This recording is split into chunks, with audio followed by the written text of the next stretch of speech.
Hello Aquarius friends, I'm Annie Botticelli and welcome to my Aquarius August 2023 Astrology Horoscope Forecast. This is for you if Aquarius is your sun sign, your moon sign, your rising sign, or any other Aquarius placement that you listen for.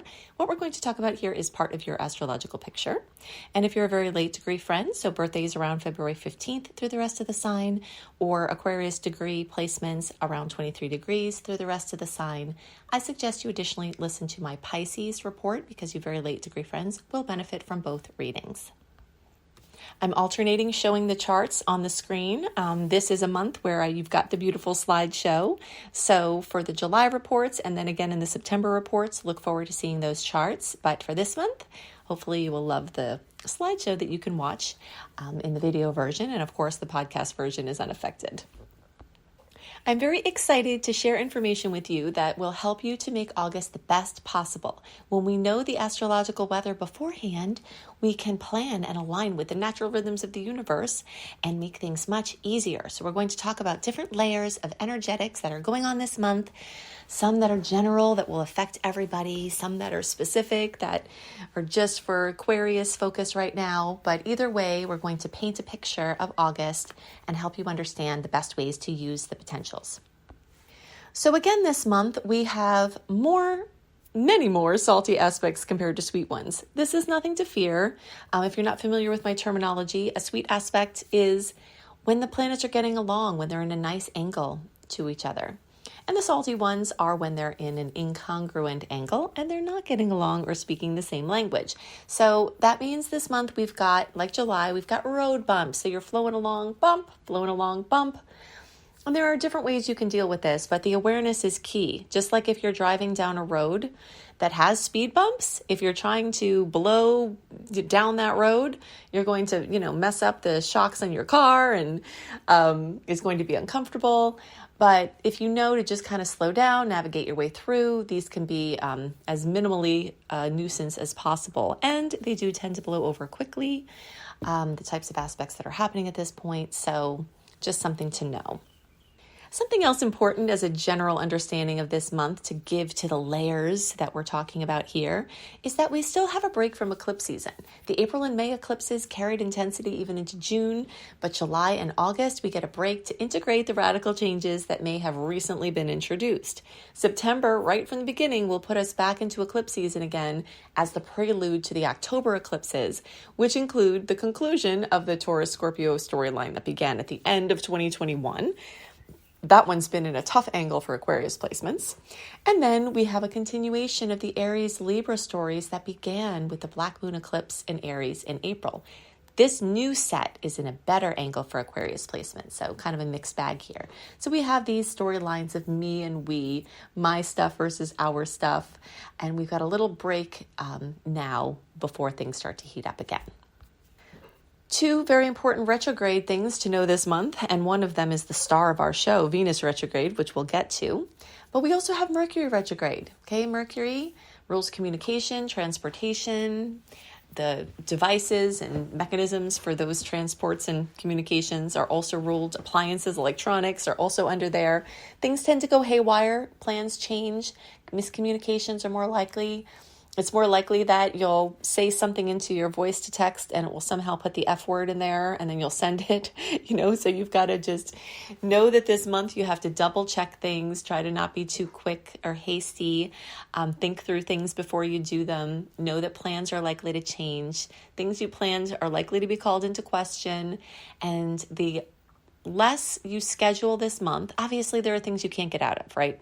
But if you are like picking this month to make all of your appointments, for back to school, like your doctor's appointments or this kind of, or whatever is involved in your life, and you're listening to this early, which is why I post this early, you might be better off trying to get some of those things done in July before we have the Mercury retrograde to deal with, because trying to make plans in August is going to be exceptionally difficult, both for August and the future. It's a time that our attention is brought very much here and now, very much right in front of us. It's the time to be the spider and just let come into your web the things that you are supposed to be dealing with, to sit on the shore and let the tides bring in what you're supposed to deal with. Maybe some garbage will come in, maybe a beautiful dolphin will visit, but it's basically a time to not try to conjure too much and let the magic happen.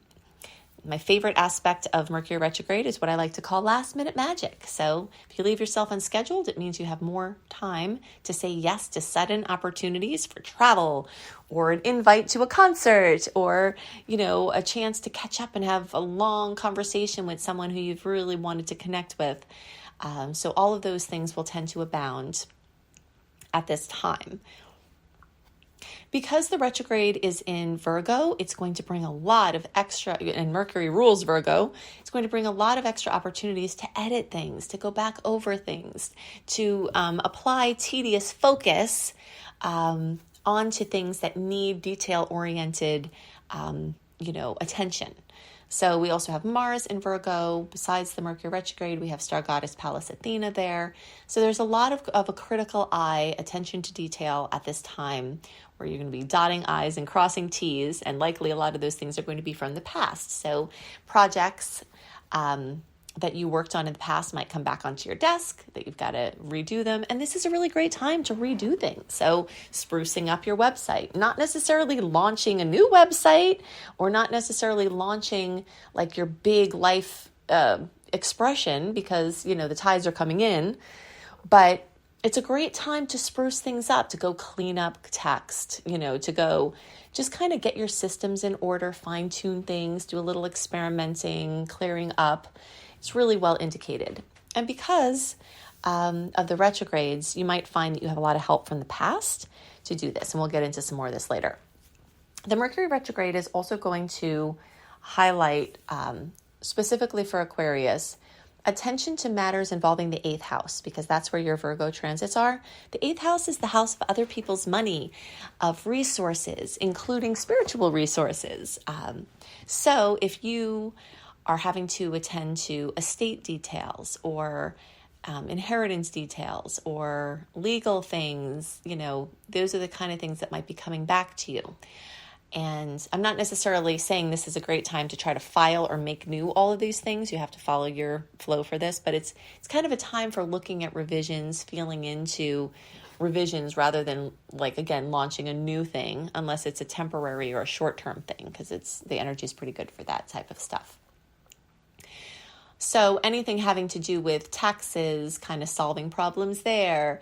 If you had a loan application that didn't go through and you have to redo it, or you're trying to get help from resources from the government or anybody else or anything else, this might be a time where if you had been refused before for something or an application was declined, that if you go back and do it again, that you might have a different outcome. So those are some extra Aquarius specific possibilities at this time. Okay, so something else I want to just point out before we get into these 5 special ops from Venus retrograde for Aquarius is that we have this unique combination of a very strong Leo focus and a very strong Virgo focus this month. The personal planets are pretty much just in either of those two. And this is, a very big dichotomy because Leo is all about creativity and fun and expression and looking at life through, the eyes of childlike wonder. And Virgo is the critical eye, the not as fun adult perspective, the getting down to business, the, practical things, not as much as the fluff and the pomp and circumstance of the Leo energies. But what we do have here is a rare chance. I'm calling it chiseling manifestation to perfection and a rare chance for balance, because the creativity of Leo, especially at this time of year, especially with Venus retrograde through Leo, we'll get into obviously more Venus retrograde implications later, but this is just a general piece I want to give you. The energy of Leo that's so pronounced at this time is really bringing this zest, this creativity, this enthusiasm, this passion. to your personal projects, your personal expression. And then the Virgo energies are your responsibilities or the details. So it's like it's basically giving the combination of these two can allow the channeling of all the Leo exuberance into this organized and tangible expression. So this month is like the epitome of bringing the creative ideas into physical reality. So it's not just the feeling of it, the idea of it. It's the physical manifestation. And the attention to details and the discernment of Virgo can help to trim the fat of expressive or like excessive expression and chisel it into a more perfect form or a more streamlined form. So, there are a lot of good opportunities for you to also do something practical with your creative efforts. I don't know about different generations got different messages, but I know my generation was very much entrenched in this idea that creative pursuits were not valid or worthwhile because you can't make money with them and you have to earn money and you can't earn money having fun. I mean, that's what, my parents told me, and based on their experience and what's going on in the world then, they definitely had reason. Obviously my work flies in the face of all of that. I made different decisions and did a lot of inner work to shed that paradigm because I have a terrific amount of fun with my work, as you can probably hear. But this is like, this energy of bringing more fun to your work and letting fun create into something practical, so it's really a very cool time when things that are fun and creative can actually also be tangibly or financially worthwhile, and making the connections between those, bridging those two energies can be a very profound experience at this time. Okay, so now let's get into these 5 special opportunities from Venus retrograde for Aquarius. Now, the first thing I want to point out is that the energy of Leo does rule romance and certain aspects of relationship. And for Aquarius, all of this Leo energy is in your house of relationships. Okay, so, and since Venus rules the 7th house and Venus rules relationships, some of the things that are true for everybody, all zodiac signs for Venus retrograde, have this double or even triple emphasis at this time. So some of the things that I have on my list here as special opportunities for you may be also valid for, other signs, but there's a special layer of truth and importance and potential for Aquarius placements because of the layering of these potentials, in all of this, in this fashion, which I'll outline here. So the first big special opportunity for Aquarius is to enjoy benefits financially from the past. All right. So clients from the past, contacts from the past, if you need a job, somebody out is helping you out there. If you need, if your business is dragging or you want to expand it, reaching out to the people who you already have in your network or your group can be amazing. So like running a campaign, even if it's a campaign you've done before, especially a campaign you've done before that was really effective in the past, bringing that back around again can be super effective. So this is a time where it's not necessarily the time to reinvent the wheel. You might be creative and have new ideas and you want to try them out and experiment with them. That's fine. And some new things, as long as they're not like your big be-all, end-all launches, can be fine.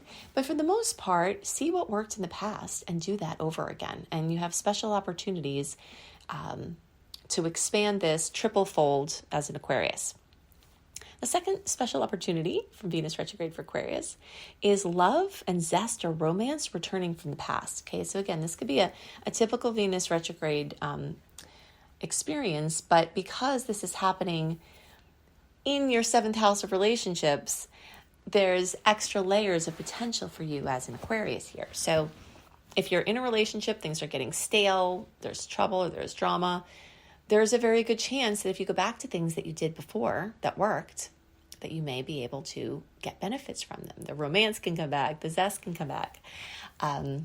And if you're single and someone comes into your life that was from the past, it may be a time to renegotiate those contracts, and you may find that you get special returns from that. And the returns could come in the form of, wow, like maybe this person could be very viable for the future. Or the returns could come from you dip back into it and you see, wow, that's actually never going to work. But either way, you'll get information that will help you along the lines of improving your relationship space very radically. So the third special opportunity from Venus retro for Aquarius is to spruce up your space. Not only do you have Venus, which rules design, in the house of design and your, aesthetics, basically, the seventh house. So that's double right there. You also have Jupiter in Taurus going through your fourth house of home, expanding that energy. So you've got multiple lines of energy that can give you a chance to make your space the way you want it. Now, there are some caveats and things to look out for. Definitely look in the notes underneath the video or podcast. If you're on YouTube, you can click on the little arrow under the video that will reveal the notes. And they should just be apparent on the podcast. But check out my Venus retrograde resources in order to understand this better, because there are some caveats. Like, for instance, you don't want to necessarily put all of your budget or go out on a limb to do everything new, because you might not be seeing clearly with your design and you might find that you hate it in a few months or that something changes in a very short amount of time. But this is an amazing time for affordable, easy spruce ups that you don't need a lot of investment for, but it goes a really long way. Painting a wall, getting some plants, like small fixes that really profoundly affect your space. So you can lay claim to your sacred space and aesthetically improve your environment in amazing ways now. And then you add in the Mars in Virgo and the Mercury retrograde in Virgo and Pallas Athena in Virgo energies, and that can be this clearing through clutter, reorganizing, getting everything all straightened out for more amazing experiences in your home space. So there's this very special energy around magically sprucing up your home space. Number 4 special opportunity from Venus retrograde for Aquarius is for you to cash in on investments. These can be financial investments, but there's a special line of energy about your investments in people. Okay, so if you've invested in people, you've spent time with them, you've nurtured the relationships, there's extra chance now that those people who you showed up for are going to show up for you big time. And if you need a favor or you need some help, there's a chance that people are going to come through for you in a very, very big way. And it could also be financial relationships or financial investments, because not only is, Venus retrograde is highlighting this seventh house, and Leo energy can rule like speculation. But then there's also the eighth house that we talked about, with Mars and Pallas Athena and Mercury retrograde there. So it's bringing in these financial investments as well. Okay, and the number 5 special opportunity from Venus retrograde for Aquarius has to do with big bucket list manifestations. Leo energy, I like to call bucket list energy, meaning the things that you just with all of your heart adore and want so badly.